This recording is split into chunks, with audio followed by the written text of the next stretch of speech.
एक छोटे से शहर में दो दोस्त रहते थे जिनके नाम साद और हम्माद थे। दोनों हर रोज स्कूल के बाद गली के कोने पर मौजूद एक मशहूर चाय वाले के पास जाया करते थे। वो चाय वाला एक मेहनती और खुश अखलाक आदमी था। उसकी चाय की खुशबू दूर दूर तक फैल जाती थी और लोग उसकी दुकान पर आकर खुशी से बैठते थे। एक दिन साद ने हम्माद से कहा, मुझे हैरत है कि ये चाय वाला हमेशा इतना खुश क्यों रहता है। हम्माद ने मुस्कुराकर जवाब दिया, चलो आज इससे पूछते हैं। दोनों दोस्त चाय वाले के पास गए और अदब से सवाल किया।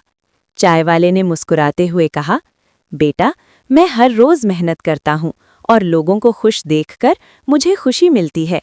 यही मेरी कामयाबी है। साद और हम्माद को उसकी बात बहुत अच्छी लगी। उन्होंने समझ लिया कि जिंदगी में मेहनत और खुश अखलाकी सबसे अहम चीजें हैं। इस दिन के बाद दोनों दोस्त हमेशा दूसरों के साथ अच्छा बर्ताव करने लगे और दिल लगाकर पढ़ाई भी करने लगे।